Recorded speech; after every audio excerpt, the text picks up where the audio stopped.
Hello everybody, Scott Bowman here with United Oxygen and Medical. And today I'm going to give you a special sneak peek behind the scenes of United Oxygen and Medical's technician room. In a previous video that I did about oxygen tanks, I alluded to concentrators, both stationary concentrators and a portable concentrator that you would see somebody carrying around like a satchel.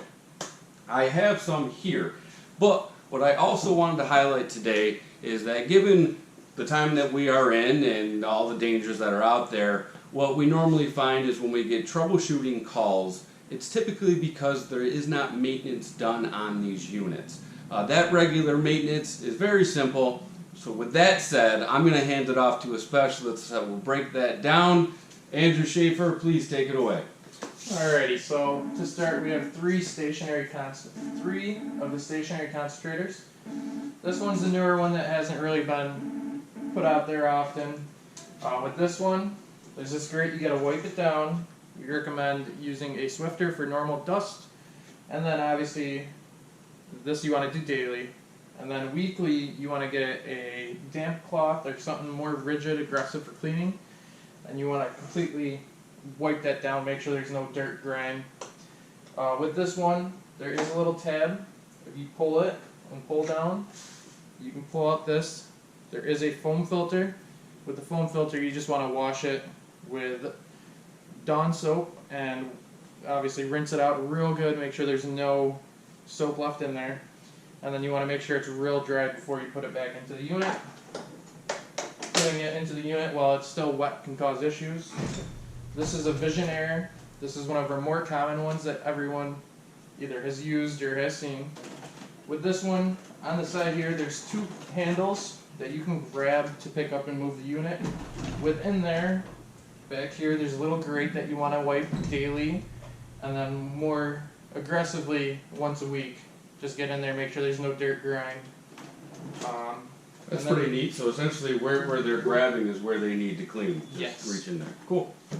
And then with our third model here, this one is a Respironics. With this one right here, that's going to be the intake for the air. And then you have your exhaust down here. You want to wipe this one down weekly again. And then also down here, you want to make sure daily that you're wiping just all the little dust off. And then when everything's a little bit more wet from humidity and all that, make sure you get all that grime out. And then for people who have the portable units, these little guys are real easy to clean. This one, you just pop out this little piece, wash that like the other foam filter, and then make sure daily you guys are wiping the exhaust up here on the top. With the OxyGo, very similar. Up here on the top on this model, there's the grates that pop out with a little clip. And then there is a older model of this one where the grates won't be here, the grates will be down here, and then the exhaust will be up here. And you want to make sure you wipe those weekly and more aggressively every week. Make sure you get the inside of this and in here. Wow, well that seems actually pretty simple. Not as complicated or intimidating as it would initially seem. And again, the whole point of this is we want to keep our patients safe. We want to limit exposure, and if the unit malfunctions because of debris, usually our technician will come out immediately and address that. But if we can limit that, that's what we want to do to keep you safe and everybody else around you. So if you do have any additional questions for myself or for Andrew, please call us at 585-360-4900. Stay safe, everybody.